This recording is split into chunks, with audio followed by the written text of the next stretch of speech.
Have you ever noticed how a totally silent room can sometimes just be the absolute worst place to try and focus? I mean, it's completely counterintuitive. You want peace and quiet to think, but instead your brain just starts spinning. Oh, yeah, absolutely. It just loops endlessly. Right, exactly. Yeah. Well, today we are taking you on a custom-tailored deep dive into a short text called A Quiet Morning at a Coffee Shop. And we are looking at this really fascinating paradox. Basically, how stepping into a bustling, sensory-rich environment might actually be the secret to slowing down your mind. Keep things relaxed, mindful, and cozy. Yeah, it really flips the script on what we consider a calm environment. I mean, we usually equate calm with emptiness, but the environment described in this text shows us exactly the opposite. Okay, let's unpack this. If I step directly into the narrator's shoes for a minute, I'm taking a walk to a small coffee shop near my house. It is a gorgeous day, perfectly warm, bright blue sky. Setting the scene. Yeah, and by the time I walk through the door, my shoulders have already dropped. I feel instantly relaxed. But the space inside isn't empty. It is small but beautiful, filled with wooden tables, soft music is playing, and you get that intense, unmistakable smell of a fresh cup of hot coffee. Which smells amazing, obviously. Oh, it does. Yeah. But here is where I get tripped up. If the goal is mindfulness and slow living, why wouldn't I just stay home in a quiet room? Yeah. Doesn't all this sensory input just act as an analog sensory bubble that adds to the noise? Well, what's fascinating here is that there is a specific psychological mechanism at work. Think of these simple, grounded inputs like the solid grain of the wood or the rich aroma of the coffee as a tether. A tether. Wait, how does that work? So in a totally silent, under-stimulating room, Yeah. the hyperactive, easily distracted part of your brain looks for things to worry about. Oh, I do that all the time. We all do, right? But when you give it gentle, consistent sensory details to process, you occupy that restless part of your mind. It signals to your nervous system that you are safe. Which allows your deeper cognitive functions to actually downshift. Exactly. It creates a necessary baseline for mindfulness. So it is basically a pacifier for the anxious part of the brain. That makes total sense.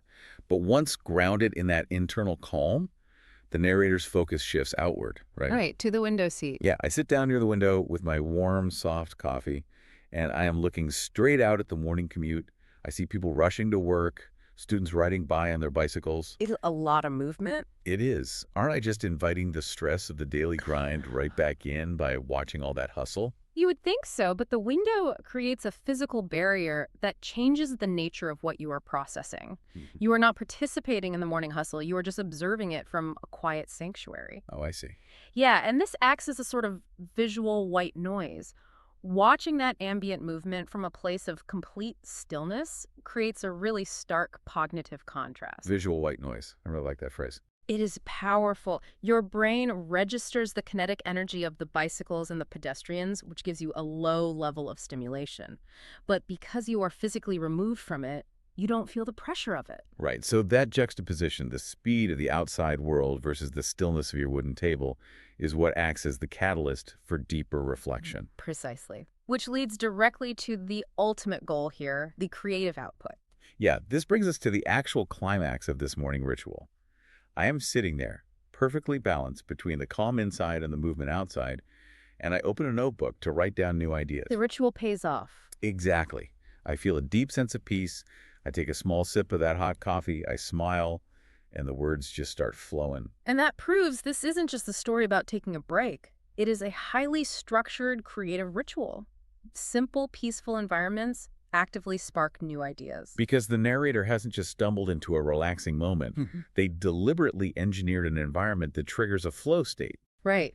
The hot coffee, the tactile feel of the table, the visual white noise of the window seat, they are not distractions. They are literally the runway your brain needs to take off creatively. So for you listening right now, the real takeaway here is that finding genuine peacefulness doesn't mean locking yourself in a soundproof box. No, definitely not. Embracing slow living and sparking your own creativity is about intentional sensory awareness.